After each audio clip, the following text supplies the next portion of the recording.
تو خوب سمجھ لو، قرآن کریم نے ایک لفظ فرمایا ہے وَمَا الْحَيَاةُ الدُّنْيَا إِلَّا مَتَاعُ الْغُرُورِ۔ دنیا کا جتنا ساز و سامان ہے، چاہے وہ جائیداد منقولہ ہو غیر منقولہ ہو، یہ سب دھوکے کا سامان۔ اور تم خود سوچ لو، جب تم بچے تھے، چھوٹے بچے تھے، تو تمہاری ساری کائنات کھلونوں میں منحصر۔ اگر کسی بچے سے اس کا کوئی کھلونا چھین کے لے جائے تو کیا سمجھے گا؟ وہ سمجھے گا میری دنیا لٹ گئی، میری کائنات لٹ گئی، کیونکہ وہ اس کھلونے کو اپنی زندگی کا لازمی حصہ سمجھتا ہے۔ وہ سمجھتا ہے کہ بغیر کھلونے کے میں جی نہیں سکتا، لہذا اگر کوئی چھین کر لے جائے تو اس کو ایسا غم ہوتا ہے کہ بڑوں کو شاید جائیداد کھونے کا بھی اتنا غم نہ ہوتا، روئے گا، چلائے گا کہ فلاں لے گئے۔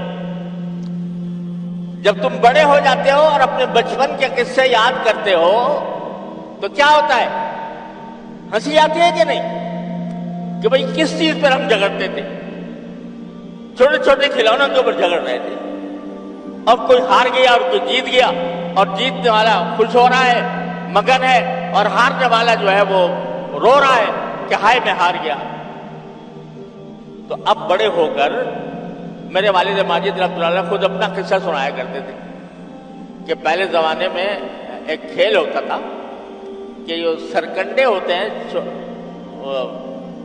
سرکنڈے وہ اس طرح کسی زینے پر ایک بچہ اپنا ڈالتا تھا، ایک دوسرا اپنا ڈالتا تھا، جس کا پہلے پہنچ گیا وہ جیت جاتا تھا، اور جیتنے کے نتیجے میں وہ دوسرے کا سرکنڈا قبضے میں کر لیتا تھا۔ تو حضرت والد صاحب فرماتے ہیں میں ایک مرتبہ بچپن میں میرے چچا زاد بھائی تھے، وہ مجھ سے بڑے تھے، ان کے ساتھ وہ سرکنڈوں کا کھیل کھیل رہا تھا۔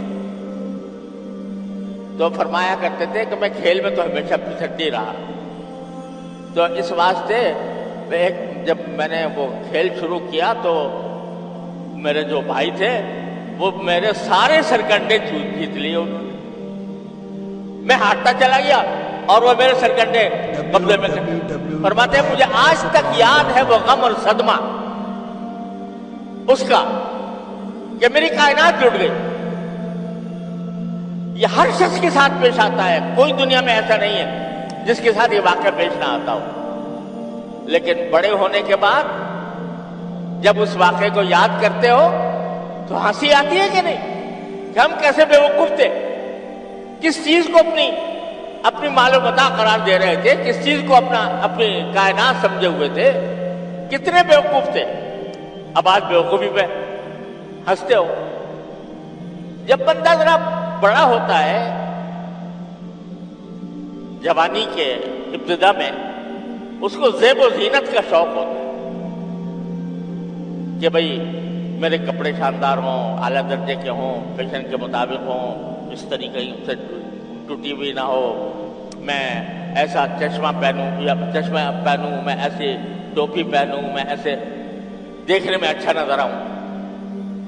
جب میری عمر کو پہنچ گئے تو وہ ساری زیب و زینت کا جو شوق تھا وہ فنا ہو گیا، اور اب بچوں کو جب اس میں وقت گزارتے ہوئے دیکھتے ہیں کہ وہ اپنے آپ کو زینت کرنے کے لیے اپنا وقت صرف کر رہے ہیں تو ان کے اوپر ہنسی آتی ہے، اور یہ معلوم ہوتا ہے کہ یہ اپنا وقت فضول ضائع کر رہے ہیں۔